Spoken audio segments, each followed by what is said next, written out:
I hope you agree with me that we have to start acknowledging our sponsors. That's the best thing. Our diamond sponsor, Sykes Asia Inc. Actually, our friends from Sykes are with us virtually because this is a blended press conference. We have a panel here at Cafe Marco Polo Plaza, Cebu, and we are joined by some of our sponsors and guests at the virtual setup. Okay, so diamond sponsor, Sykes Asia Inc. Thank you very much, Sykes Asia, for your support. Our gold sponsors, Cebu Holdings Inc. and Ayala Land. Converge ICT Solutions Inc. They are also represented here, I think at the back. Globe Business, Carlo, you're here, and also some of our friends from Globe who are with us here. Lexmark Research and Development Corporation, WePro Philippines Incorporated. Our silver sponsor, JP Morgan Chase and Company. Thank you very, very much. And of course, our press conference event partner, Marco Polo Plaza Cebu. Please give them a big round of applause. Thank you very much to our sponsors. So before I will introduce everybody, I'll give you sort of like a storyline about our Transformation Summit. So the 2021 Transformation Summit will tackle the industry's next level play. So remember, next level play, NLP for short. What's in store for Cebu's IT BPM industry? What's the next stage of our transformation? How can we better collaborate as a sector along with our key stakeholders? These are the questions that I think everybody is raring to ask.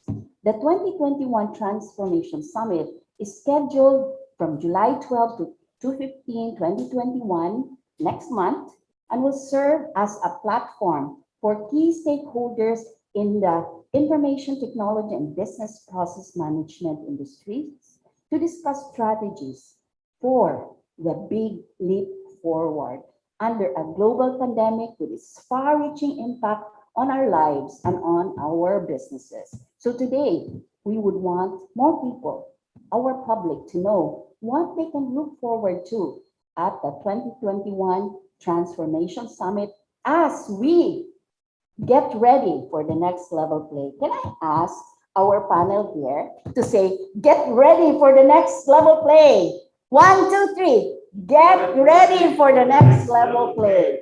So now I would like to introduce our special guest, of course, our media, who will be helping us disseminate information about the 2021 Transformation Summit.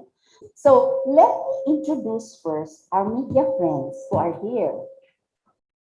We have Eda Dagook of the Freeman. Eda? Of course, you please clap your hands and acknowledge them.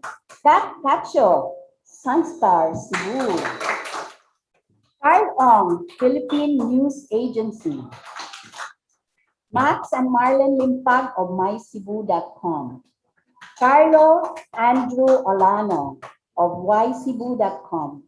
Myong Pelimon, actually Myong is joining us virtually. No? MJ Yuvalios, Historia.net. Emma Villarente, queencebu.com. Lilan Romarate, thecebuano.com. Jason Morata, Traveling in Tandem. And Icy Sante, Zooming Live Cebu, who will be joining us also virtually. Thank you very, very much for coming over here. And we really appreciate that you came early because usually press cons at 10 o'clock. But this time it's breakfast at Cafe Marco Polo Plaza, Cebu. Let me introduce our panel for today. Okay. CIB.O President Bert Cabatanya. Our 2021 Transformation Summit Chair, DJ Moises. CIB.O Executive Director, Buddy Villasis.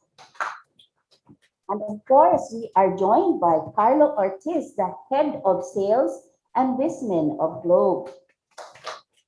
I would also like to mention that we have uh, our sponsors represented here virtually and also here in the venue.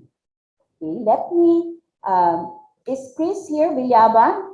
Chris is actually, I think, virtually is with us. I'm here. Jet, Morning, everyone. good morning. Good morning, Chris. Jet Salado. Hi everyone, good morning. Hi, Jet. You will be joining us in the, you're going to share something today, right? Okay. And then we have Alan Smythe of Converge. Morning everyone. Morning. Okay. Hi, Alan. You're also going to speak later on. And then we have Lourdes Orange Ramirez. Hi, Orange. Okay. And then we have John Ray Herrero, Corporate Key Accounts Manager. Okay. By the way, Lourdes, is Lourdes here now? Lourdes Ramirez is our Marketing Director for Converge. And we have John Ray Herrero, Corporate Key Accounts Manager. Oh, they're here. And JM Sikihod also is here. He has joined us. They both joined us for breakfast. And of course, we have Ray J. Olvera, okay, Marketing Services Officer. Joining with us, with Carlo, is Melvin Alfonso. He was here. Melvin's there. Okay.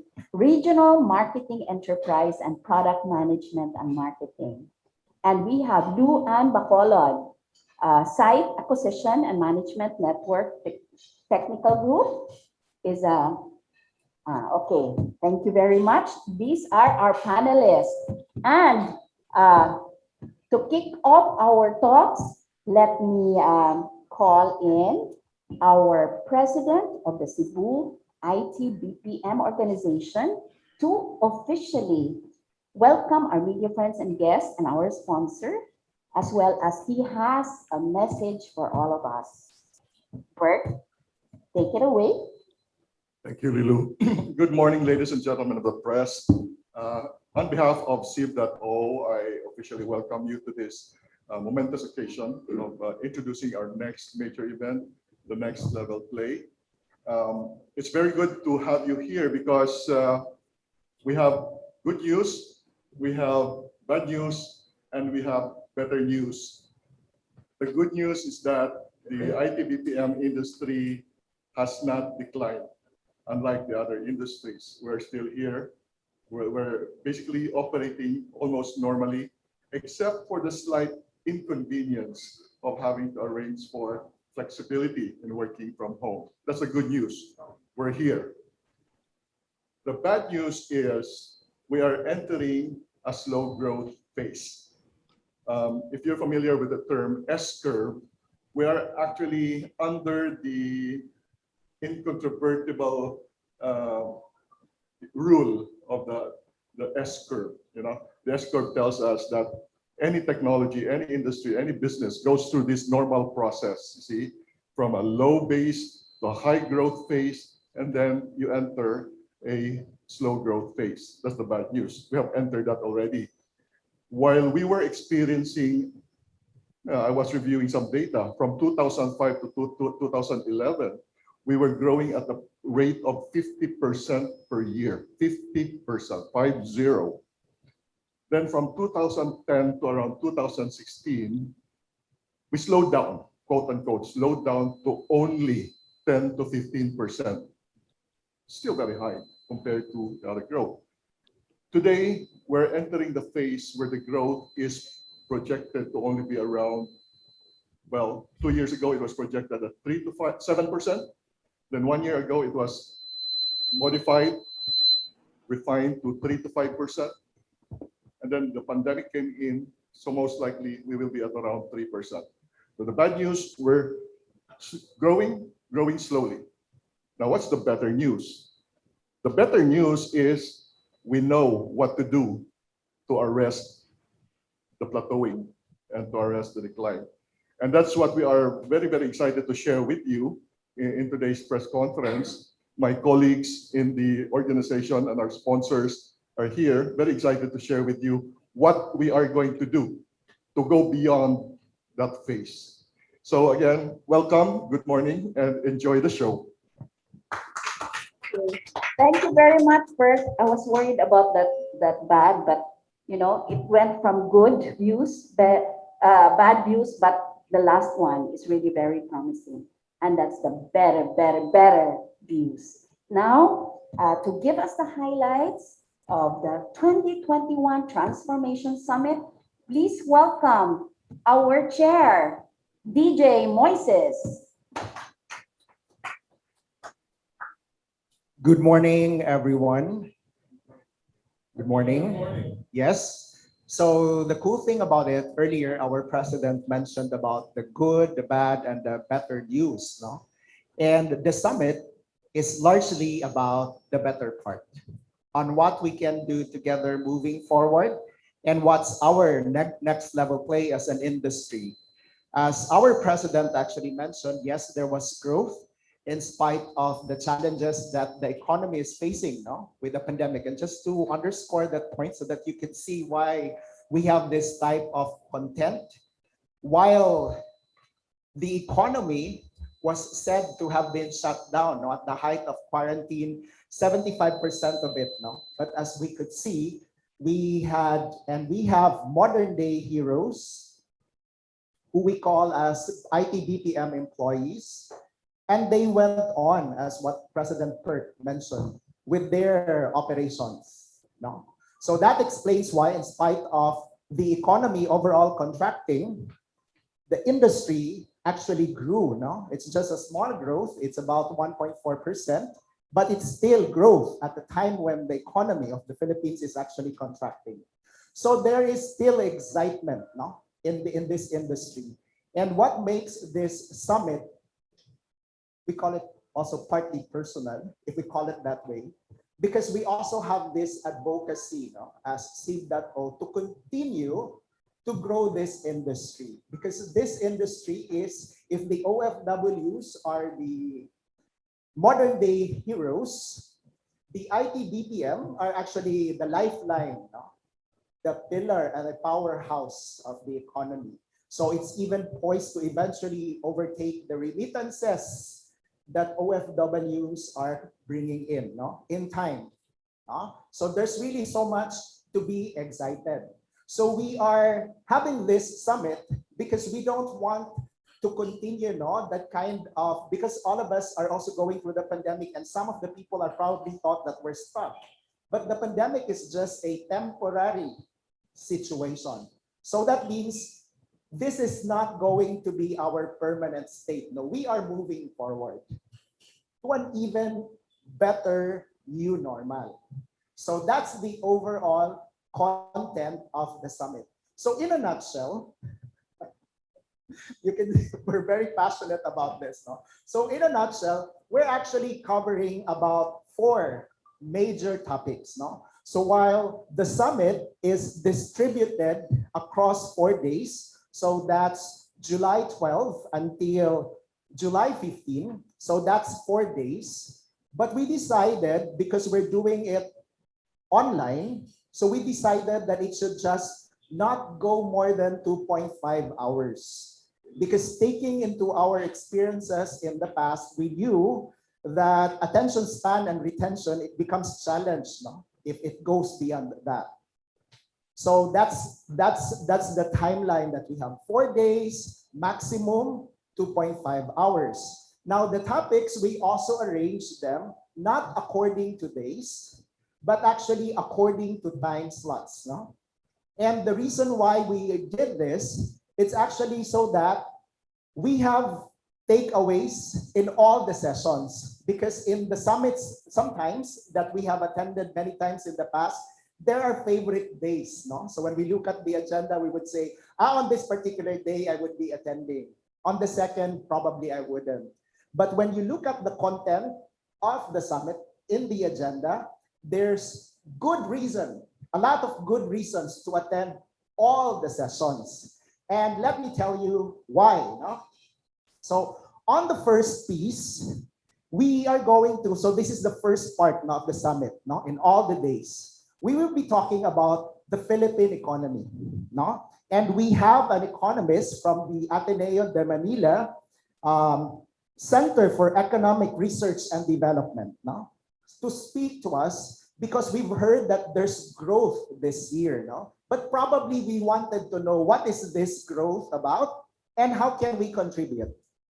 Then on the second day, our president mentioned earlier, no, about Ray Untal. He's our speaker on the second day. He's the president and CEO of IBPAC because we're linked to the national organization.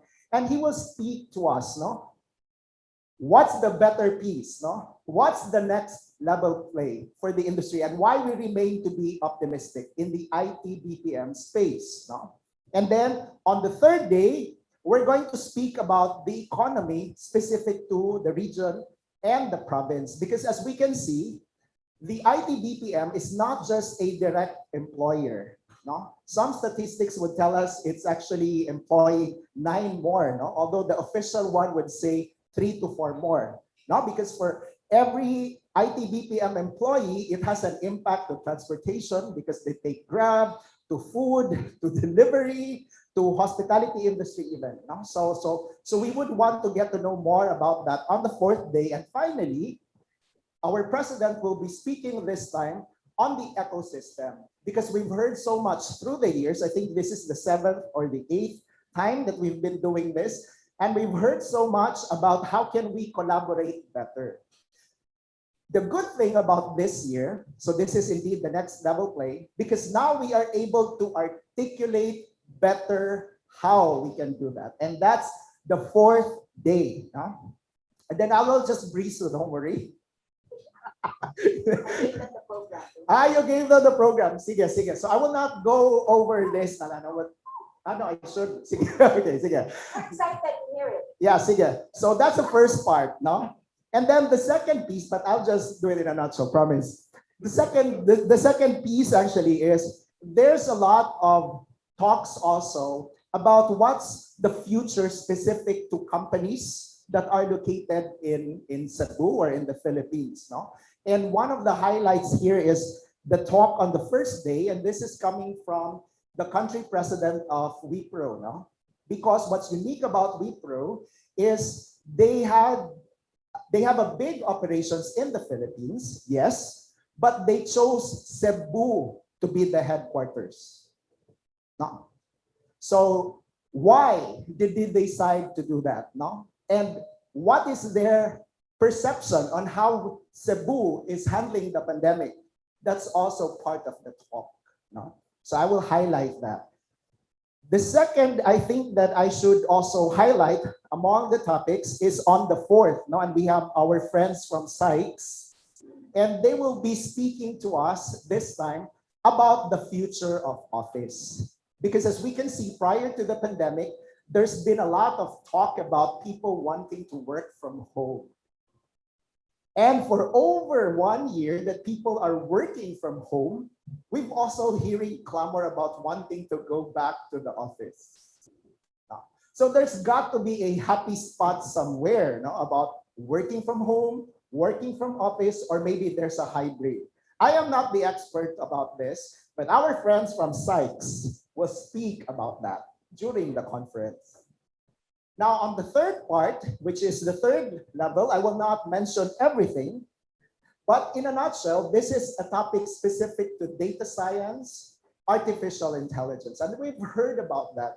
And particularly now that we're going through the pandemic, these topics are even more real this time.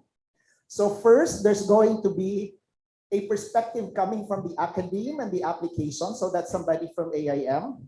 Second, there's going to be a perspective this time coming from a Cebuana, locally educated, but making it big in New York, in artificial intelligence and data science. So it's another perspective that we can see.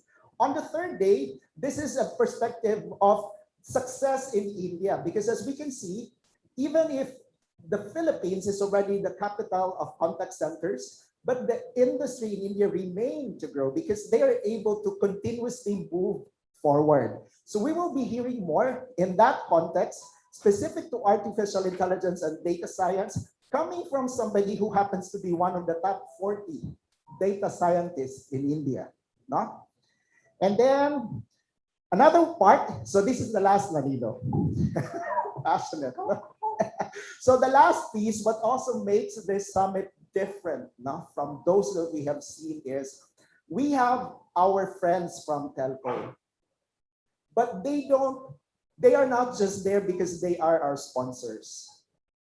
Telcos will be there to speak to us because they are our partners.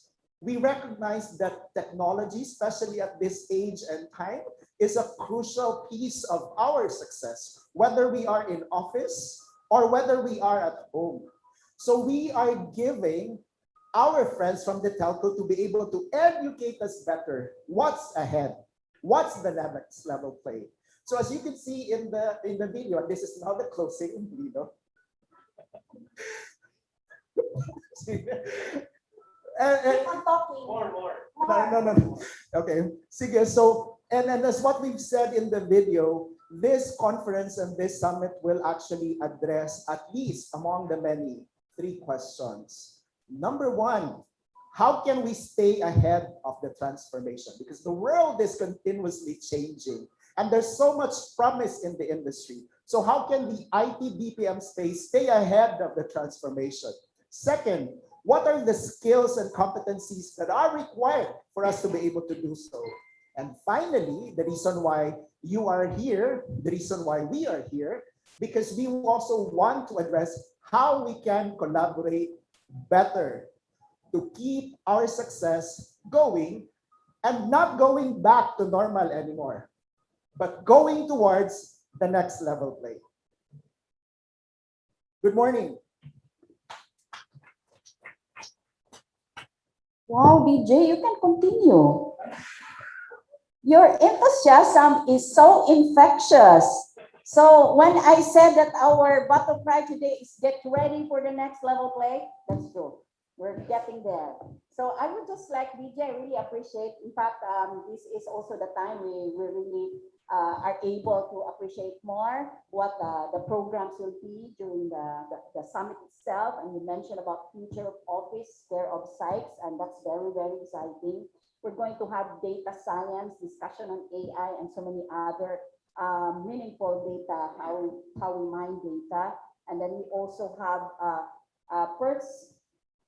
President Perks discussion that's going to be linking the ecosystem actually to collaborate better. And of course, we have the role of telcos. They're not just sponsors, they're actually our speakers and our resource persons as we become updated on the technology from our partners. Now, I like the 3 questions. That should be our next video, by the way. Okay. At this point, we would like to call our other speakers for today. We have from Sykes, let me call Jet Salgado, the Senior Operations Director, for your message, please. Thank you so much. Well, thank you so much for the opportunity. It's been a great opportunity for Sykes overall to be part of this next level play. We're very excited to share with you what have Sykes done so far on how we'd be able to cope with the pandemic and all the things that we're able to do to be able to adjust to it, and what Sykes globally has actually been preparing for us in terms of the mix of work at home and the on-site operations that we currently have. So we'll share more of you about that during the actual day of the conference. Thank you so much. Thank you very much, Jeff. But please stay on because we have a very short Q&A in a few minutes. And I would like to call next from Converge, Alan Smythe. I think Alan is with us, has joined us virtually. Alan, please take Yes, it good away. morning, everyone. I'm Alan Smythe. I look after the enterprise and wholesale business of Converge ICT. Pinoy ako and Tagalog po, but I'm actually looking forward to learn Bisaya. So, in behalf of our company, I would like to thank Cebu IT BPM organization for allowing us to be part of the 2021 Transformational Summit.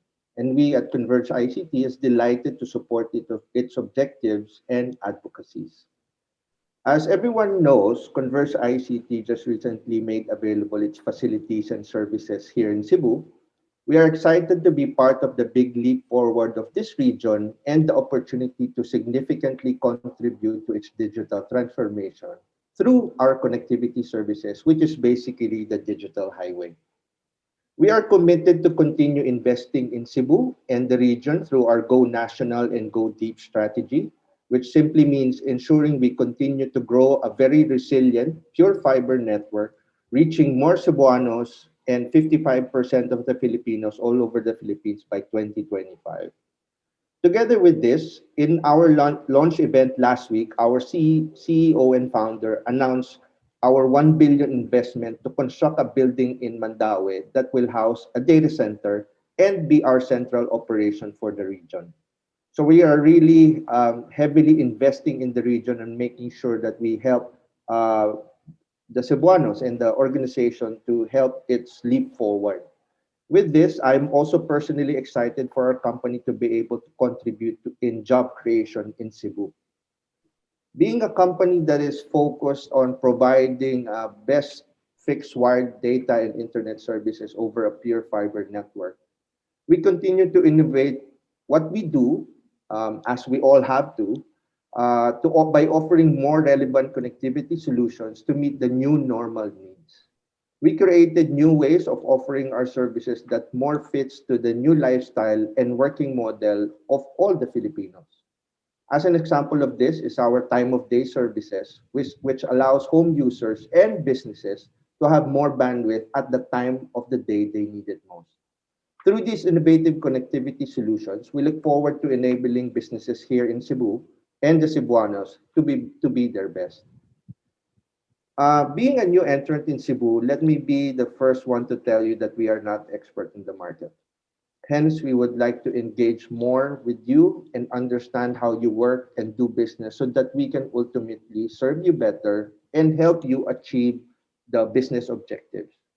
Through the 2021 Transformational Summit, we look forward to collaborate and strategize in order for all of us to leap to the next level play. Thank you and good morning. Thank you very much.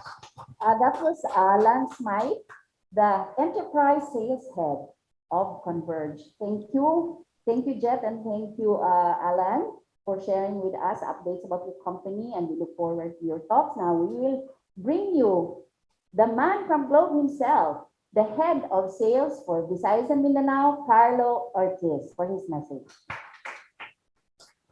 Good morning, everyone. On behalf of Globe Enterprise Group, I would like to congratulate in advance SIB.O. And we're looking forward for this summit, as what the speakers mentioned about. It's more about pacing with their projection for specific for Cebu market. And you know what, I would like to share with you the transformation of Globe in terms of our commitment, not only as the one of the telco giants, but more of as a collaborator and a partnership. And if you drill down more of the Cebu market right now and looking way beyond, 10 years ago, it's really quite significant to highlight the performance of IT BPO business. And we're not talking here of millions of pesos, but we're looking here of billions of dollars. But the big question now, and the big $1 million question is, what's our role as the telco, one of the telco giants? We take off the hat now as a sponsor. We would like to partner with the rest of the ISPs. We will now focus for Cebu as a growth and to market again. Okay. So the challenge right now is, where are we? Okay. So we will be presenting to you the state of the nation. It's more of where our reach right now and our projection for this year and for the next year. And again, with the collaboration with the summit objectives, because we don't want to overpromise, but we want to really picture out where we're going. Again, this is a big challenge for the telco business. It's if we want to really set the pace of growth, and we projected numbers and percentage. But the big question mark is, where's the telco, the backbone? I've been hearing a lot of promises, a lot of initiatives. But again, it goes back, where are you now? Where is your heart? Is your heart goes to the customers, or just plainly simply over-promising?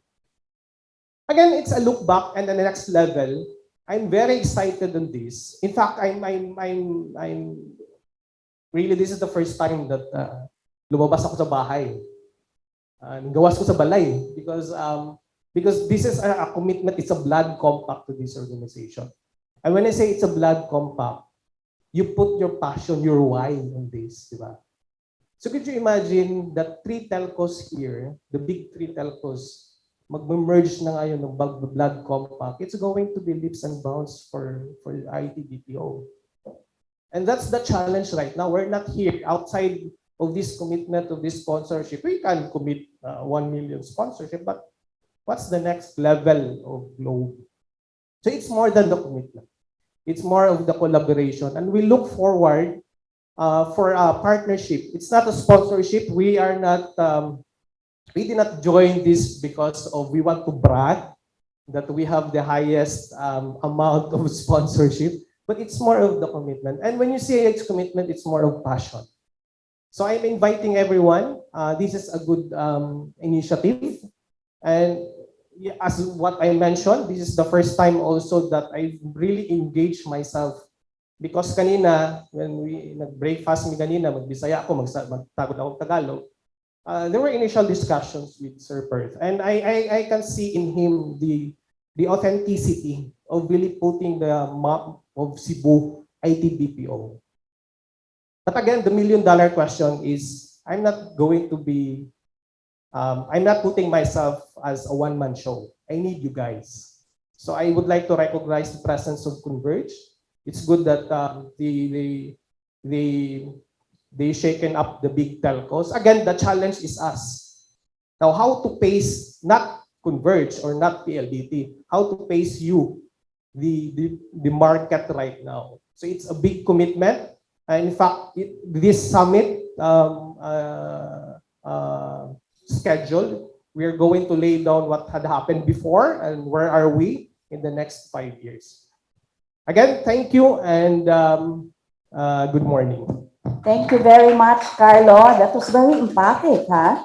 Okay, so Carlo was saying, where are we? What's the role of the telco? And that is something that we will be discussing during the summit.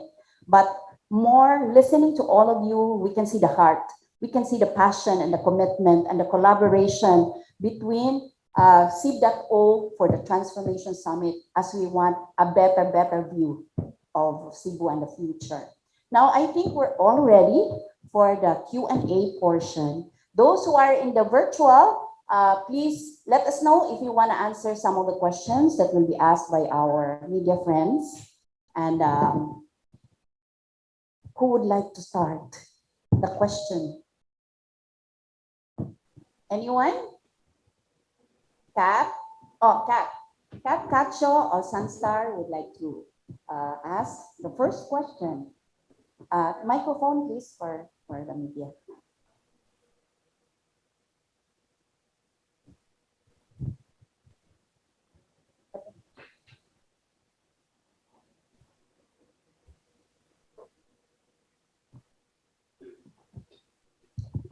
So the first question goes to Kat Kacho of Sunstar Cebu.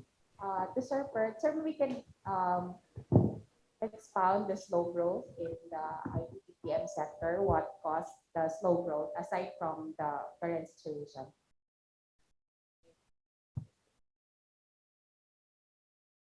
About the slow growth, the S curve. Great. Thank you very much for asking that question. Yes, that's really one of the centerpiece of this event. That logo represents S, the letter S. In my spiel, I mentioned the tyranny of the S curve, and that tyranny means, typical of a business, any technology, any industry. When it is new, it starts slow, and then it reaches a momentum time, then it grows very fast, and then you reach a point when the market gets saturated or the technology gets overused, and you reach the slow growth part. So that's why it's called the tyranny of the S curve, because everybody is governed by that. There is no escaping that. If you do nothing, there is no escaping that. But the good thing is we can do something, and we know what we need to do. What we need to do is introduce more S curves. And how do we introduce more S curves? One, innovation. Innovation.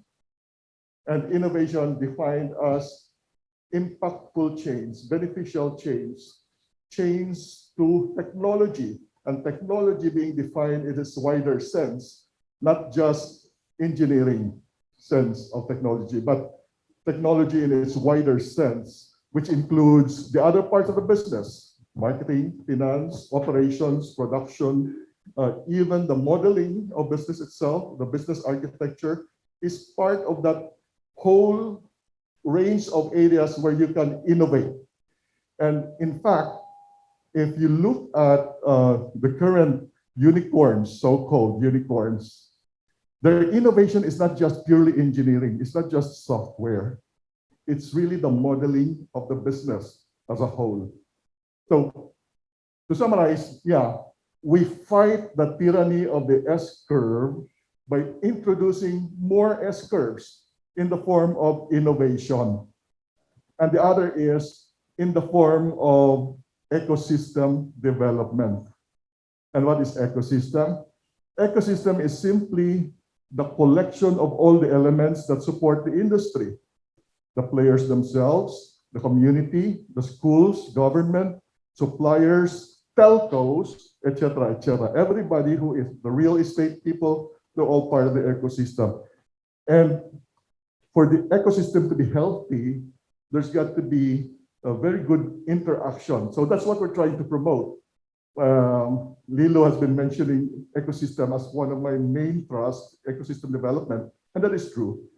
The overarching concern of CIV.O really is innovation and ecosystem development. If you are to encapsulate what we want to happen, we want to push more innovation and more ecosystem development.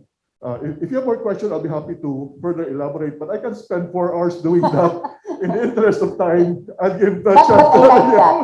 that. Increasing our ability to adapt and develop our ecosystem and innovate. Okay. Just to Carlo. add, because Sir first mentioned about the unicorn company. When GCash started, ang tawag ni GCash is startup before. That was 10 years ago. And I could still recall, nobody embraced the e-commerce. But lo and behold, right now, GCash is a unicorn. So that's a good example. I'm not promoting the product. I'm trying to emphasize we need more of thinking those developers here in Cebu market. Again, with the link. Again, I'm taking the off as a globe guy. I'm trying to project now. Well, I'm not part of the board of directors, but again, because I'm a true-blooded Cebuano. And could you imagine that these developers are just sa GCash when they started this? So these are just Filipinos. And lo and behold, right now, where are they? They are unicorns. So it's a good example. Sir Perth mentioned about the unicorn company. GCash is our unicorn right now. Okay, I think you want to add something, DJ? I'm going to add something in my personal capacity as transformation chair. Now, I'm not bringing any company or any profession or any organization, aside from CIV.O. Sige. That said, disclaimer, no? No, but the good thing, because there's an example of Gcash as unicorn, and then our president also mentioned about ecosystem. The other piece also, which is like an output, no, to the ecosystem, is our intent to transition the industry, no, from where we started. Because when the industry started, a lot of it is transaction based or rule based, no. Some people, they classify this as low skill work, and I don't like to use that term, no. And the reason why we say it's transactional work, and the reason why we say it's rule-based work, because a person can execute the task given a set of rules. No? There's little decision making that's required.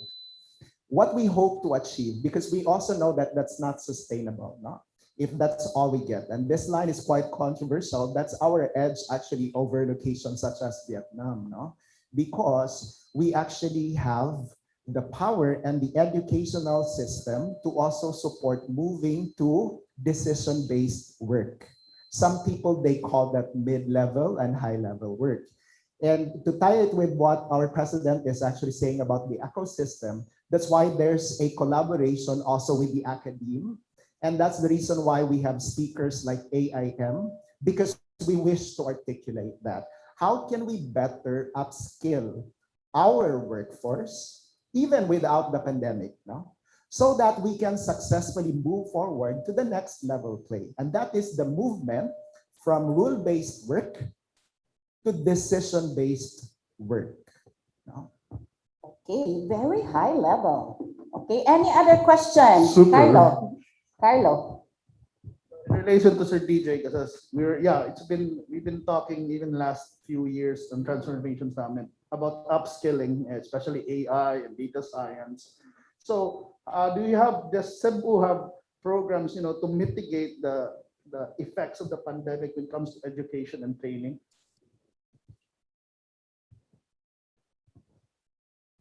I think the reason why I'm passing it to Kurt, because he's been in constant collaboration also with the OST and also the academe now. Okay, go ahead, Kurt. Right. The question referred specifically to reaction to the pandemic, right? But my answer will actually be going beyond the pandemic, because we're really going beyond that. I think we're already at a point where we know how to deal with the pandemic. We haven't yet gotten rid of it totally yet, but we know how to dance with it. And being able to dance with it means we will be able to produce more innovation, more changes to how we do things. So to add to what I already said earlier, the main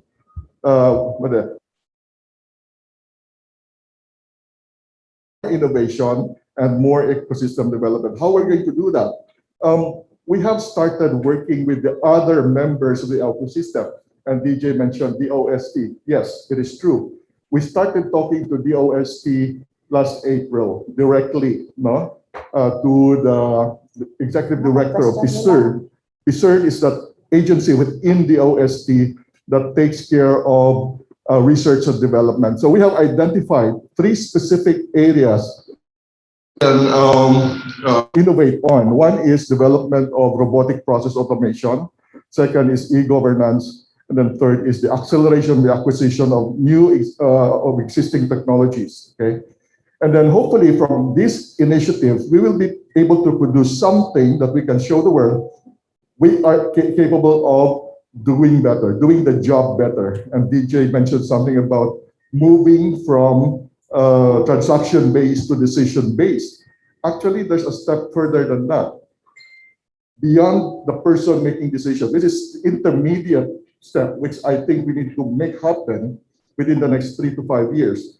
We are also starting work that will bring us beyond 5 years, and that is specifically AI, and the big data science. That's why we have speakers from AIM, and in the Philippines, let me just share with you, AIM, despite being a business school, it is actually at the forefront of business technology, including data science and AI.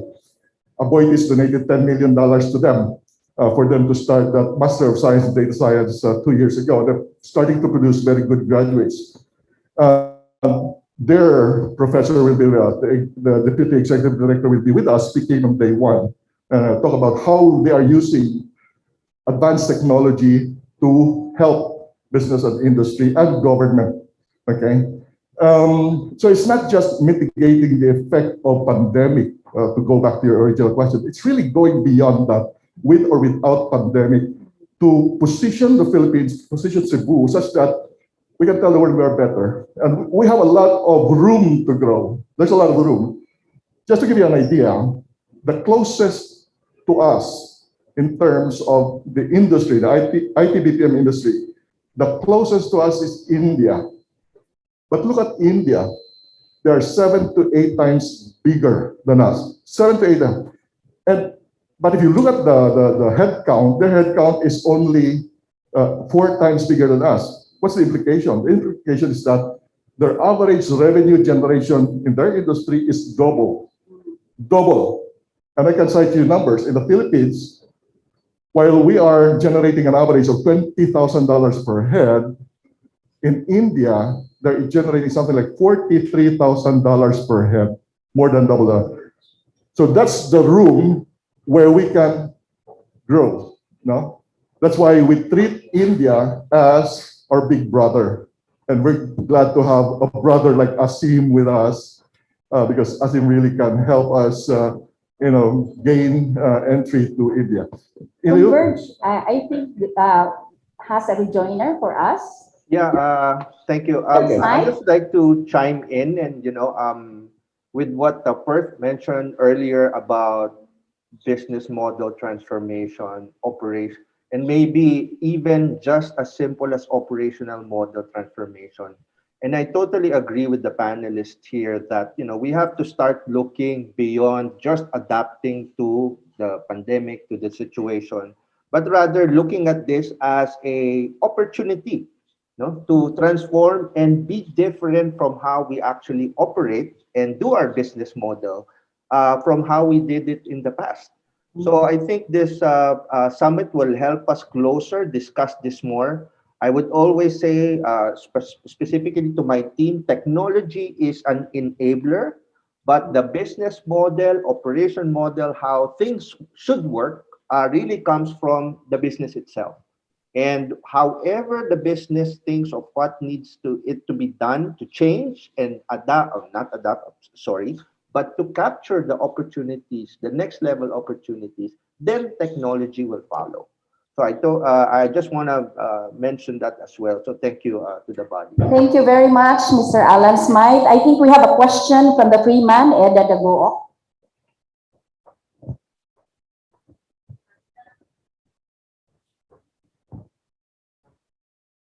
This is for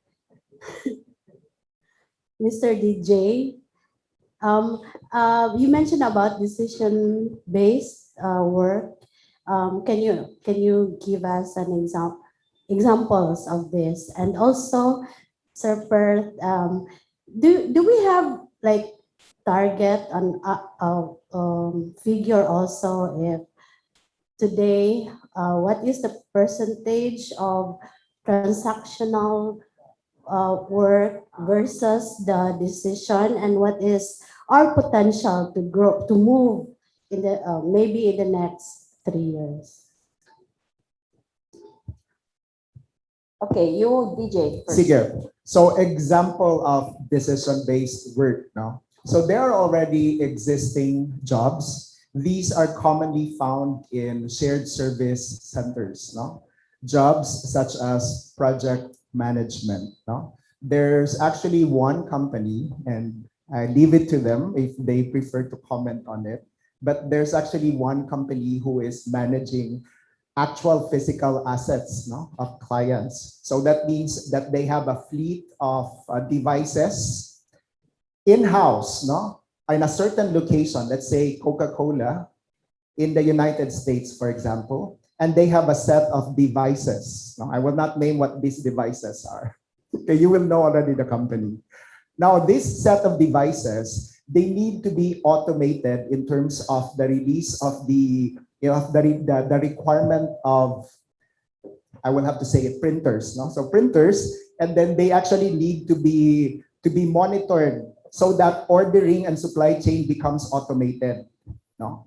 Now, the management of that project is traditionally done in-house. So if the client is Coca-Cola, the account manager is physically present in Coca-Cola to actually physically monitor these devices.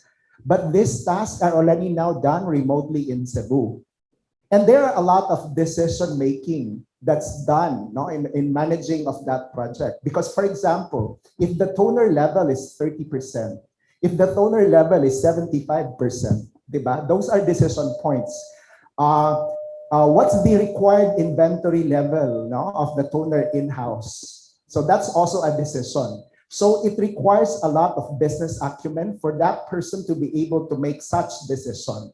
The good thing about it is because jobs like that are no longer just physically present wherever they are in the world. They can be done remotely from locations such as Cebu. So that's an example of the decision-based work. Yeah, Edna was asking me to mention a specific number for reference, and I can understand why there is such a need for that, because I myself also need to know that. However, to tell you the truth, I don't know. What I can do is share with you a guesstimate, a guesstimate based on what I've seen so far, talking to the members, okay? Overall, we say that 70% of the industry is contact center. And when the industry started, contact center and even a big part of the shared services were transactional in nature. So you can say that at the start, we were at least probably 80% transactional based. That was the start. When I say start, I thought about 10 years ago or more.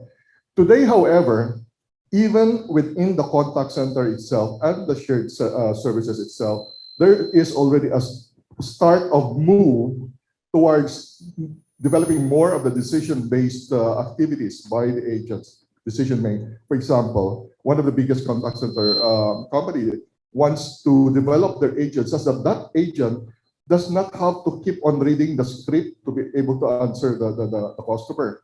That agent has to be able to use the brain to make a decision from end to end. No? So what is the implication? The implication is a lot of knowledge development, internal training, and domain expertise training has to be done to get to the point. Now, if you ask me, what will we be 5 years, 10 years from now? I think the reference point will have to be based on what an expert said. I often quote this computer scientist named Dr. Kai-Fu Lee.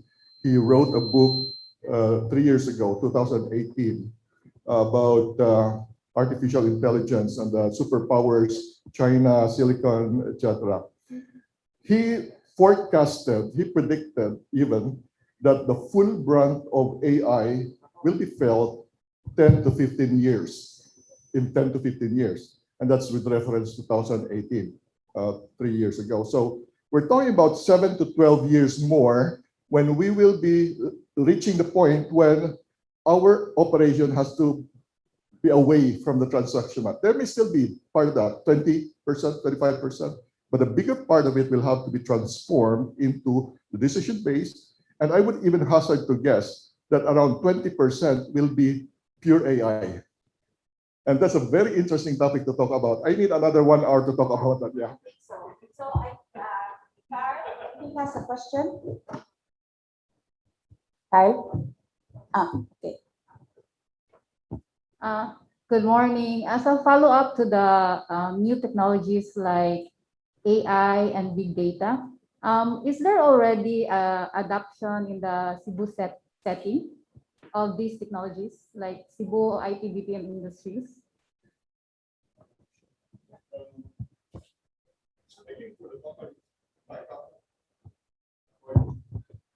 My own company, not yet. But I think DJ has something to say.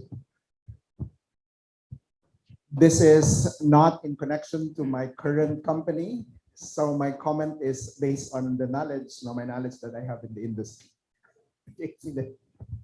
So there are already companies that are starting now. I know one of these companies is a Vietnamese company which is in IT Park.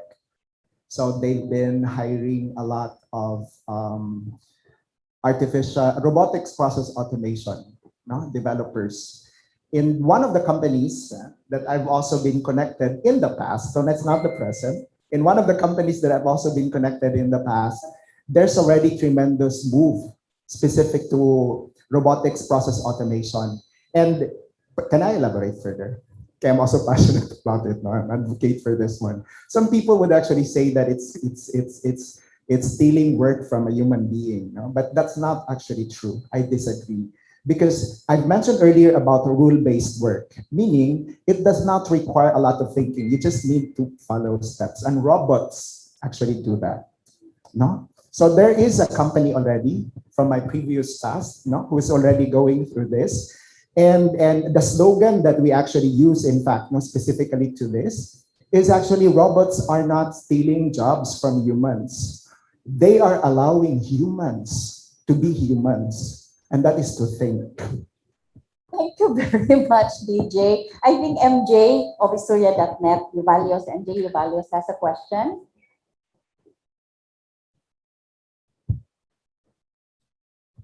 My question is for Sykes. What major challenges have you encountered during the pandemic with regards to trainings, employee engagements, and could you also please give a brief overview on your topic feature of office? Yeah, I'll take that on. This is Chris. And Jet will provide more information on the future of the office, as that will also be her topic for the Transformation Summit. So let's start first with a question on challenges on recruitment as well as engagement. So everything was new. I'm sure everyone, all of the companies have specific challenges because of the newness of the situation. On a recruitment piece, I'm very happy to say that we've been very successful and we didn't have a lot of challenges, but we had to adapt to the situation, meaning our recruitment process had to be updated to accommodate virtual recruitment, as well as there were certain filters and funnels for applicants, meaning they at least need to have internet connectivity and so on and so forth. And at first, we thought that that would reduce our talent pool, but apparently it did not. And one of the best news that we've received as a company for Sykes is that we've grown to around 1,000 more employees during the months of the pandemic. So at around 4,000 employees previously, we are now close to 6,000 here in Cebu. And I think that's one of the best things that we've seen so far. That's for recruitment. And then in terms of engagement, like I've said, we're all coping because of the newness of the situation. One of our members of our branding and communications team mentioned that there was no playbook for any activities in terms of agent engagements in this new normal, as we would say. And so that was part of the challenge. First and foremost, we have to take note of the demographics of our employees. What will be a hit for them? What will be good for them in terms of engagement? In the recent months, all of our engagements have been converted into virtual activities. These are, for example, as simple as playing Mobile Legends, if that is known to you online, are some of the activities that we have in lieu of our sports fest, which we should have had in May of every year. So in lieu of that, we've done certain different online activities for our employees. There are other engagement activities as we've adapted to this situation right now. For example, there are several different wellness activities that we've launched. Aside from our vaccination campaign, which is currently our program called Sykes Armor, we also have partnered with our, what do you call this?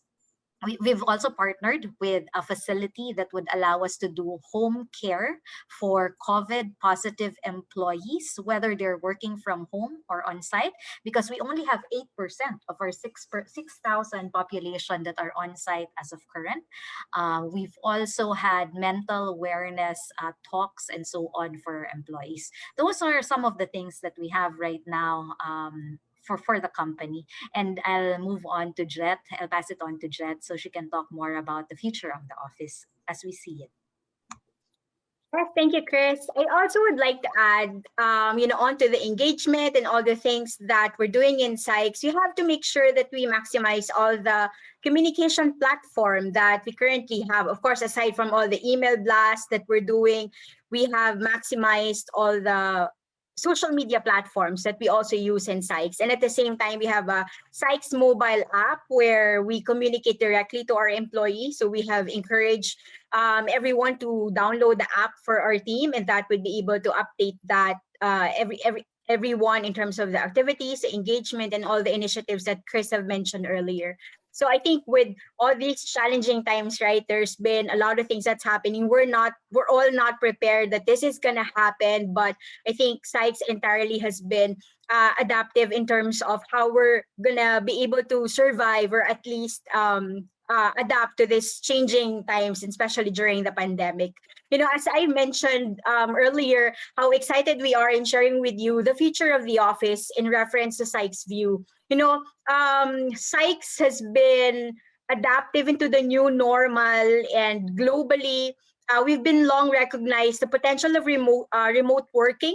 So the business model of the future has been identified by Sykes ever since. So since 2012, we've been working at home. We have a lot of global teams that are on that setup globally, and practically even before pandemic. So the adjustment really was on how we'd be able to, deliver all the modems and devices to all of our employees, including the furniture, right? Including the chairs, the tables, and stuff like that.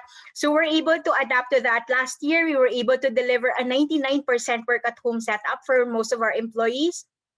And to date, Chris mentioned we have about 8% of our population that are on site right now.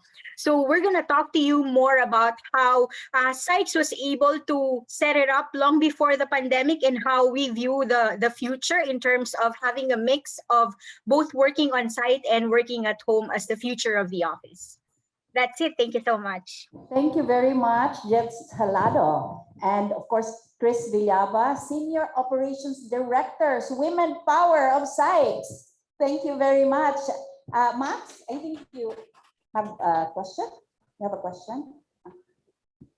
Again, related to what you guys shared earlier, last year, Solon's ranking in Solon's dropped steeply, and we used to always point out whenever we talk about Cebu, that Cebu is ranked in previous years 8, ranked 10th in Solon's, and last year our ranking dropped to 50, 40 something. Is that a cause of concern, and how will the industry move forward with that context?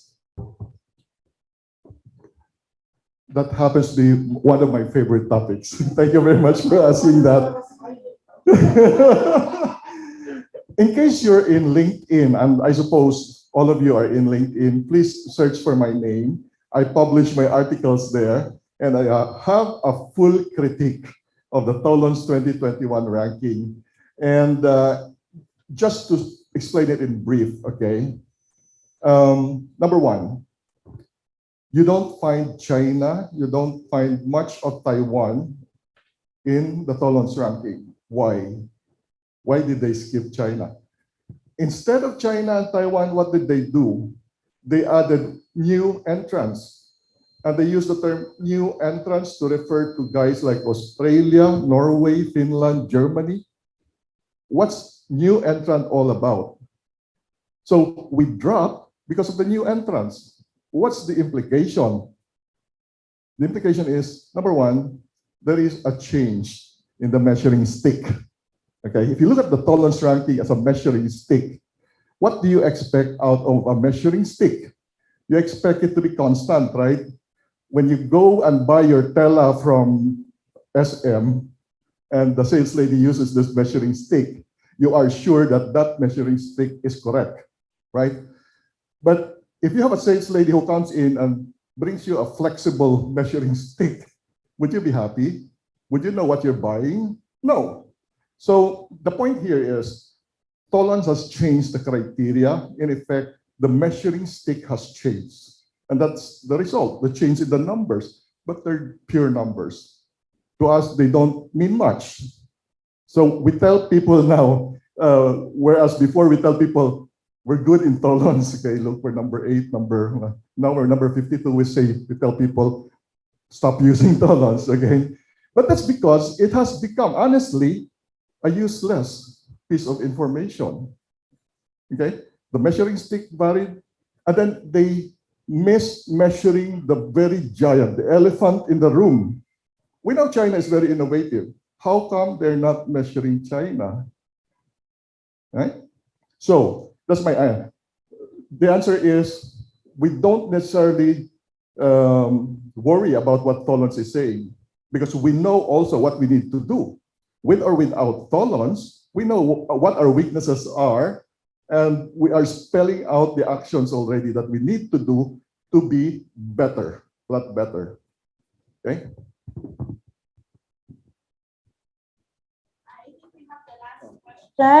We have the last, Carl and then Jason. That will be the last 2 questions. Carl, go ahead, please. Carl Ong from the Philippine News Agency. I would just like to ask if we have latest figures on the employment numbers for the industry employment. I mean, latest.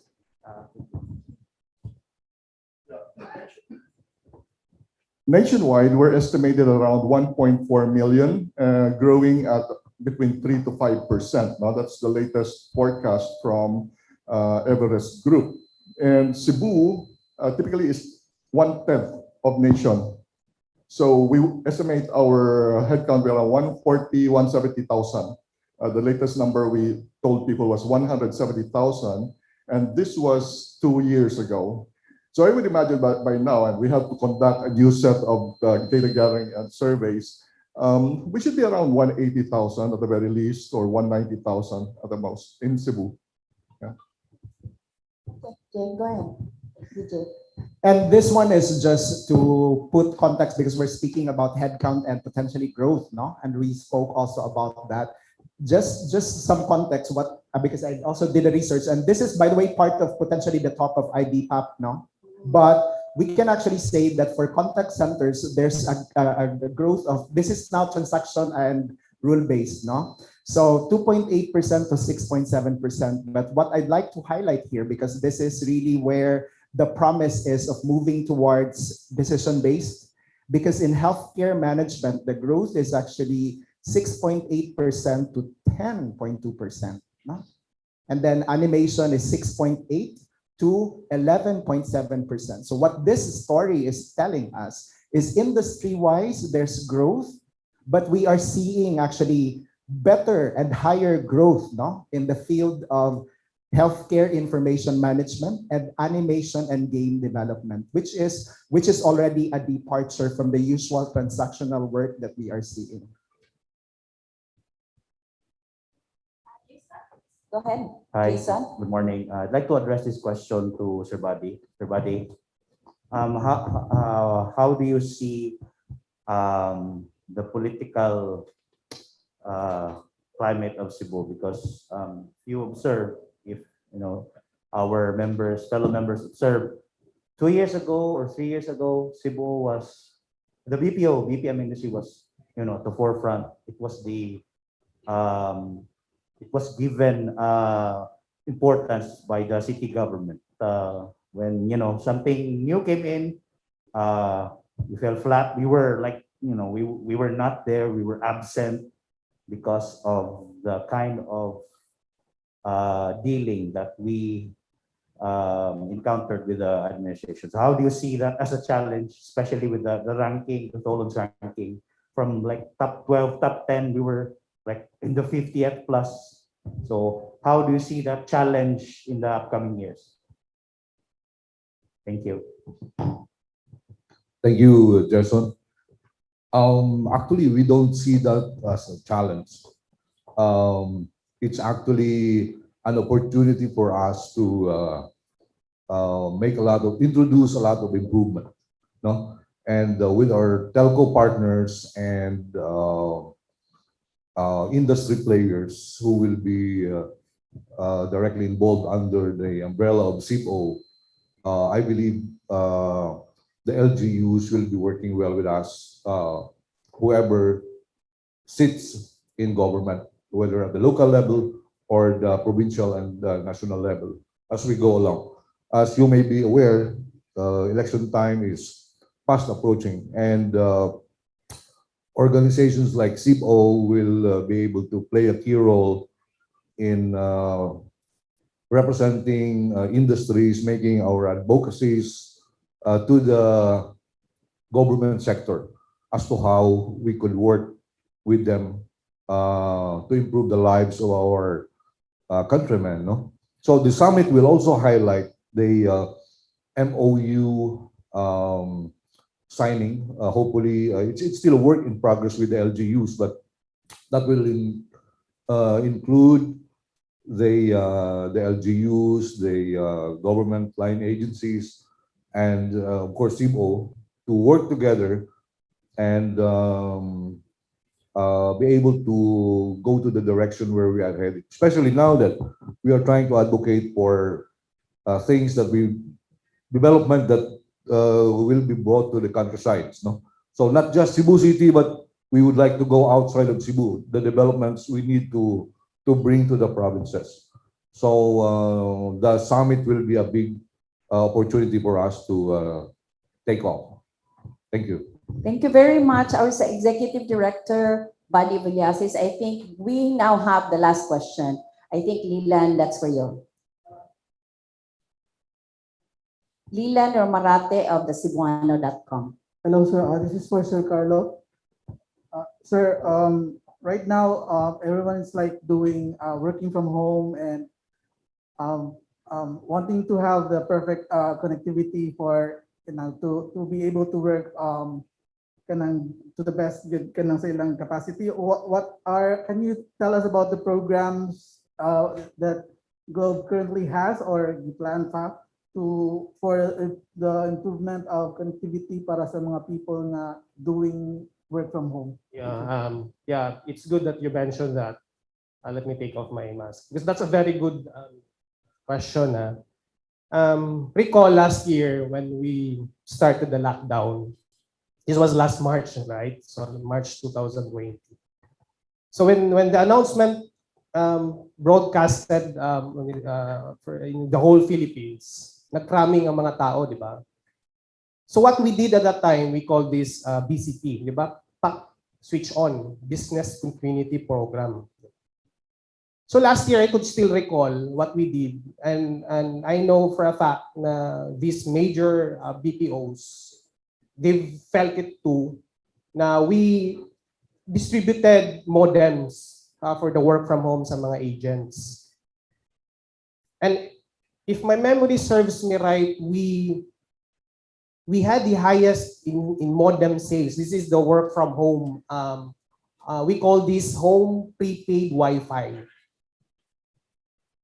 The home prepaid Wi-Fi was a product at that time na saving glory for the call center agents. Okay, so it's just a plug and play device. Okay, you buy it in the store and then you can set it up by yourself. It's a DIY, do it yourself modem.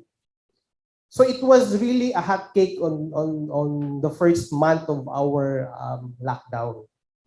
Now here's the challenge. The challenge is because when we launch that product, it's not nomadic. Meaning to say, you buy it and then nasa bahay mo lang. You cannot just say, I'm going to the beach, I'm going to bring this product. No, it's not. So it's a wireless but fixed siya na broadband.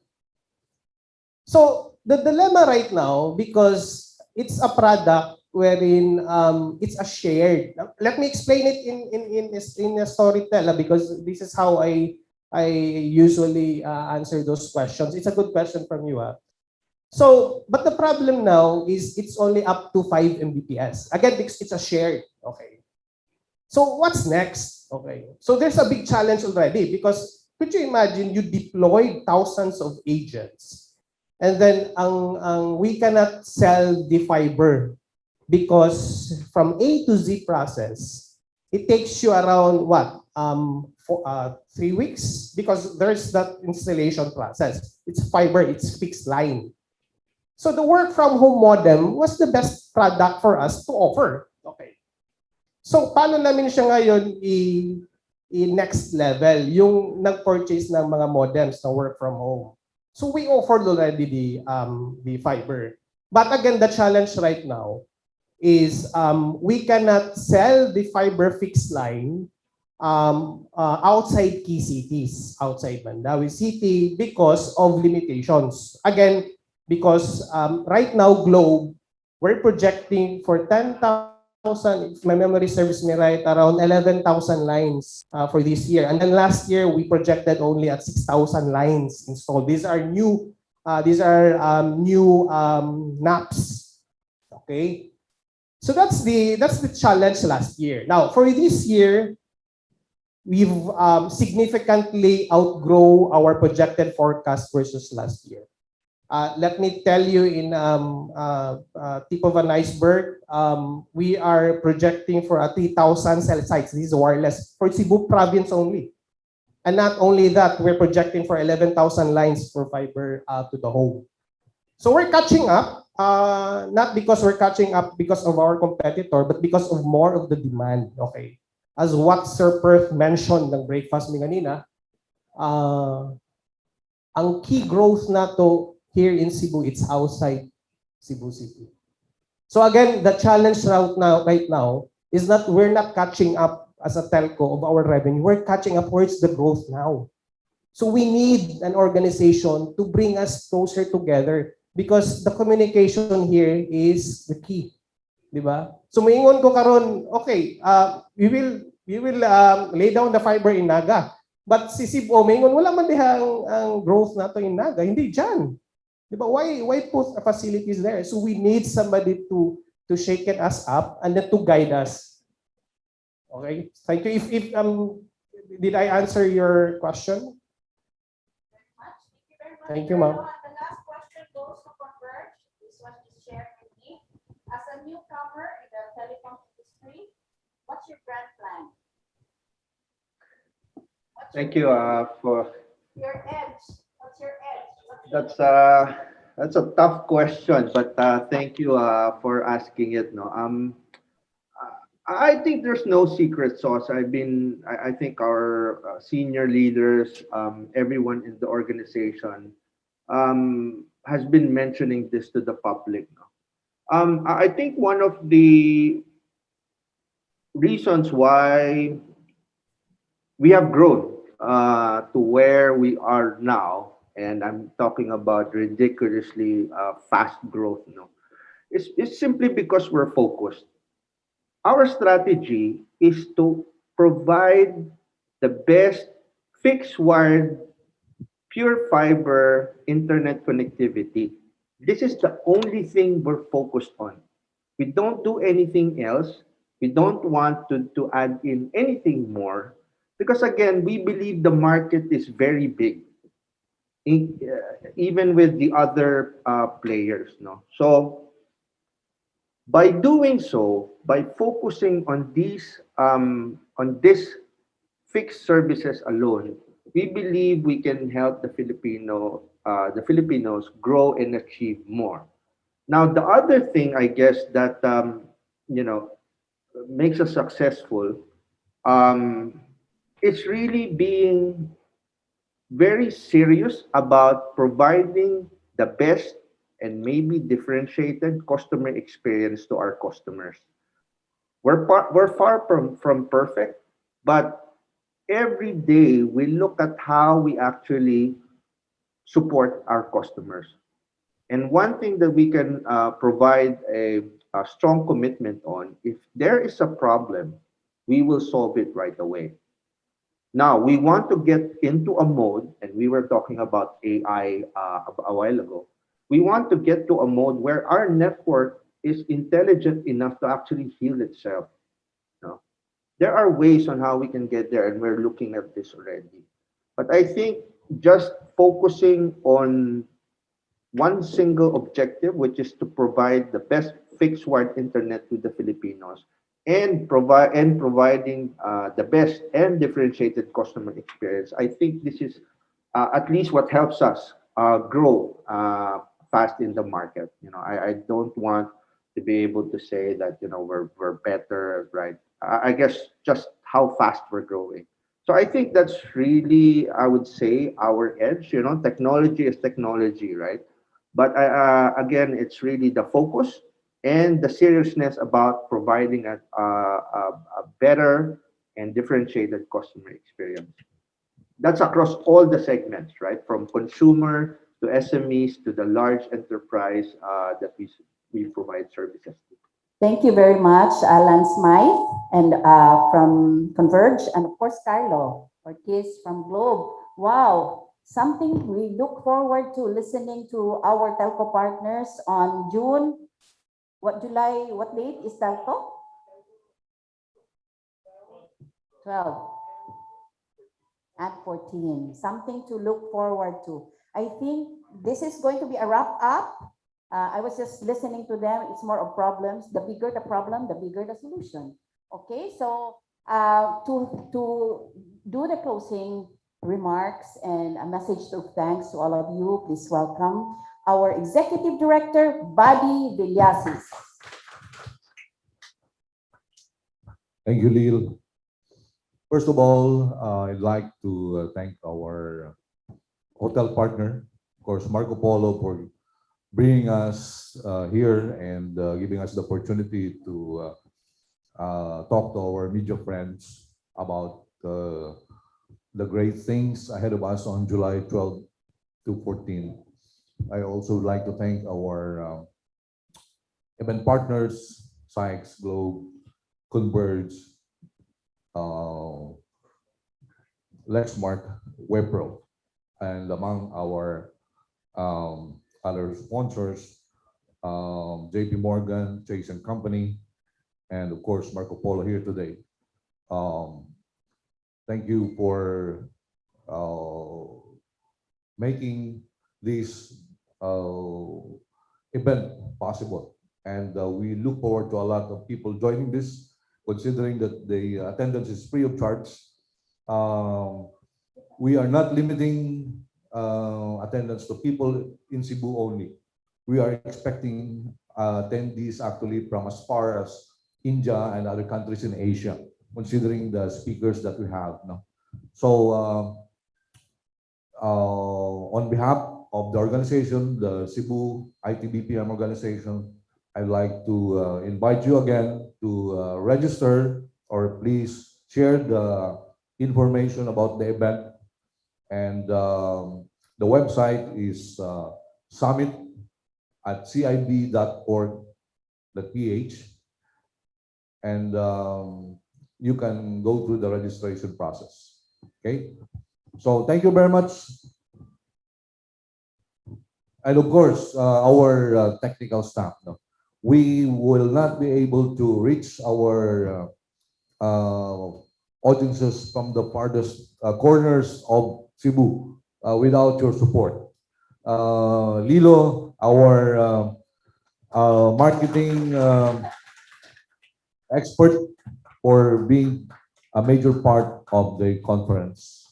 And the media, of course, as I mentioned earlier, you are always a primary partner of major events in Cebu. We look forward to see more of you in our future events. And of course, feel free to contact us if you need more information about Cebu, about the industry, and about the event. We will be glad to get in touch with you. Thank you very much. Thank you very much, our friends from the media. We truly, truly appreciate your presence today. And I'm sure those who also were part of, let me invite you to the actual event on July 12 to 15. We're going to send you the updated program, and we hope you will be able to attend as well. And Lilo, before we go, I just cannot let the conference end without mentioning specific individuals that have really worked very hard behind the scene, no? In preparation for today, and that includes Neil here, manning our online connection. Mike there, our secretary at OIC, and Rod. Now, they've been working for days on end in preparation, and they will be working in preparation for the July 12 to 15 event. So more hard work ahead, and thank you very much. So far, I'm happy with the output. Thank you very much to our tech people and for our media friends, and of course to our panelists, to our partners and collaborators. Daghang salamat, and I will just ask you one thing before we will end. Our battle cry, get ready for the next level play. When I say 1, 2, 3, get ready for the next level play. Okay, I didn't hear you. Okay. 1, 2, 3. Get ready for the next level play. Okay.